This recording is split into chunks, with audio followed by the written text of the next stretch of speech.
이번에 이제 가야 고분군 유네스코 세계유산 등재에서 이제 문제가 되는 것이 특히 이제 남원하고 합천이 이제 문제가 되고 있기 때문에 저희들이 남원 현장에 우리 사무총장께서 이제 가서 며칠을 머물면서 이제 그쪽 현지 민심을 좀 들어봤거든요. 그 얘기를 좀 정리를 잠깐 하겠습니다.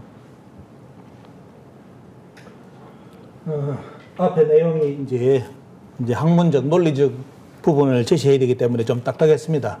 하지만 그 부분은 반드시 알아야 될 부분이기 때문에 시간을 가지고 좀 여러분들이 정리를 한번 해보시고요.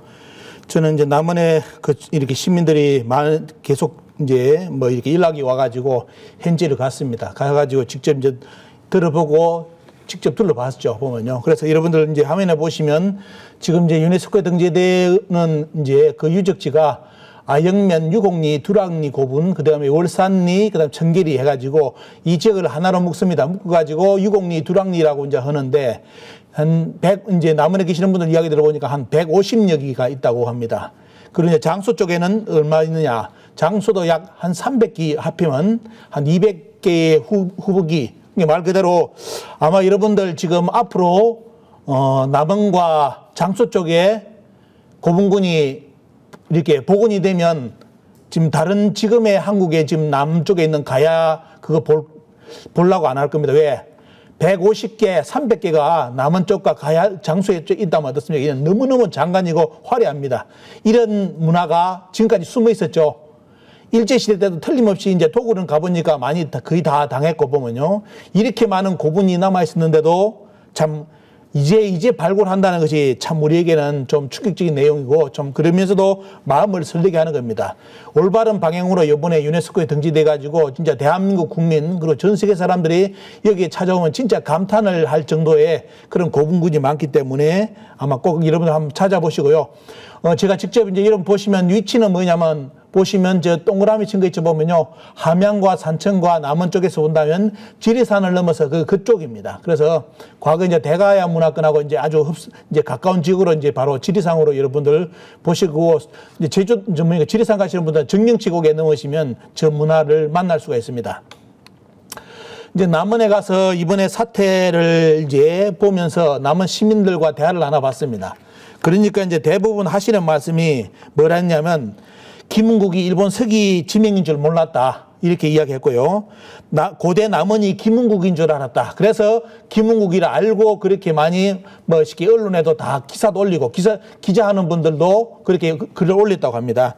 처음에 운봉가야로 이야기를 했는데 어느 순간 김은국이라고 바뀌더라. 이런 말을 했고요. 또 어떤 때는 어떤 분은 기와에 그쪽에서 유물이 나왔는데 기와에 김은이라고 쓴 유적이 나왔다고 하여 믿었다. 이런 기가 나온 적 없습니다.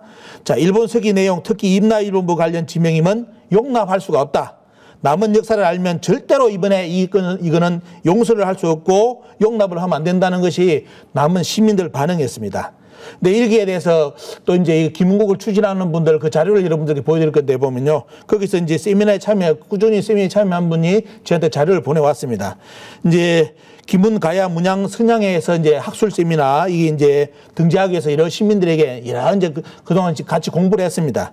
그 내용 중에 여러분들 앞에 화면 캡처된 걸 보시면 뭔 내용이 나오면 일본 서기 내용이 나옵니다. 일본 서기의 기문에 관련된 내용만 쭉 뽑아서 이렇게 강의를 했습니다. 세미나를 했고요. 밑에 주석까지 달렸습니다. 주석까지 달렸는데 문제는 뭐냐면 제가 참 충격을 받는 게 일본 서기 지명 내용도 좋습니다. 밑에 주석까지 다른 것도 좋습니다. 근데 문제는 뭐냐? 과연 이 강의를 들었으면서 지금 남은 시민들이 오늘 이거 유튜브를 많이 보고 계실 건데요. 제가 한번 여쭙겠습니다. 자, 이 강의를 틀림없이 다 들으셨을 건데, 주석도 들으셨을 건데, 문제는 뭐냐? 저 내용의 주치가 누군지를 여러분들 강의를 들으셨습니까? 아마 들었다면 절대로 남원을 김은국으로 인정 안 했을 겁니다. 왜? 한번 볼까요? 원문을. 여러분들 지금 제가 일본 서기 원문을 직접 그대로 보여드립니다. 일본 서기 채객이 7년 513년 기록인데 여기에 기문 대사가 등장합니다. 자, 밑에는 해석이 달려있죠. 자, 밑부분 해석이 쭉 달려있는데 문제는 뭐냐? 남은 시민들은 요 내용만 들었습니다. 요 내용만 들었기 때문에 뭐라냐? 일본 서기 내용에 백제가 나오네? 이렇게 나오겠죠. 백제가 나오고 기문이 나오네, 대사가 나오네. 다 100% 이렇게 이해했을 겁니다. 근데 빨간 거 있죠, 보면요. 빨간 게 뭐냐면 원래 뜻입니다. 여기에 내용이 뭐냐? 원래 이 내용은 뭐냐면 외왕이 외의 영토에 있던 기문과 대서를 백제에게 주었다는 내용입니다. 그죠? 남원이 기문이며 장수가 반파라고 주장한다면 남원과 장수는 고대 일본의 식민지 영토였습니다. 스스로 인정하는 겁니다. 이 문화에 쉽게 말하면 이 문구 앞에 보였던 여러분들 이 보였던 이 문구의 주체는 일본 왕입니다. 일본 왕이 기문과 대사를 줬다는 거예요. 보면요. 과연 그런데 여러분들 오늘 제 남은 시민들은 이 강의 들었을 때 왜 왕이 기문과 대사를 줬다고 들었습니까? 이거 잘 생각해 보시기 바랍니다. 그 다음 볼까요? 또 이런 내용이 있습니다. 자, 여기에 보면 자 반파국이 백제의 신의 나라의 기문이라는 땅을 약 뺏어갔습니다. 엎드려 바라옵건대 바르게 판단하여 원래 속한 곳에 돌려주십시오 하는 일본서기 내용을 남원에서 교육을 했습니다. 우리 남원 시민들에게. 여러분들 요래 놓으면 모르죠. 위에 강의 들으면 모릅니다. 쉽게 풀어야 될까요? 자, 쉽게 풀는 게 빨간색입니다. 자, 백제왕이 반파국이 기문국을 뺏어갔으니까 외왕에게 아뢰면서 다시 외왕한테 뭐냐면 그걸 찾아달라고 하는 겁니다. 그러니까 남원이 기문이고 장수가 반파라면 백제 땅 남원을 장수가 빼앗아갔으니 외왕께서 나서셔가지고 찾아주십시오 하는 내용이 요 구절이에요.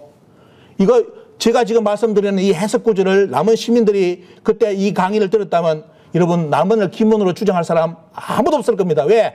이거는 외왕의 이야기. 그런데 문제는 그 강의 들은 분들에게 물어보니까 그렇게 강의 들은 적이 없답니다. 이게 진짜 그냥 역사 기술인 줄 알고 들었다는 분들이 대부분이고요. 그래서 남원시 관련된 분들 이제 공무원들이라든지 시의원님들 만났는데 그분들이 이런 말씀하셨습니다. 기문국이 일본 서기 지명인 줄 전혀 몰랐다. 기문이 한일 간의 역사 논쟁인 임나 일본부 관련 지명이면 이건 심각한 것이다. 남원 가야라고 하는 것이 세계에 소개하는 가장 좋은 등재명이 될 것이다. 이런 의견을 바친 이렇게 시의원도 있습니다. 그분들은 원래 인터넷 검색해 보니까 남원을 기문국으로 추진한 시의원으로 이렇게 많이 올라와 있더라고요. 근데 정작 당사자를 만나니까 뭐냐? 나는 그것이 일본 서기의 기문인 줄 몰랐다.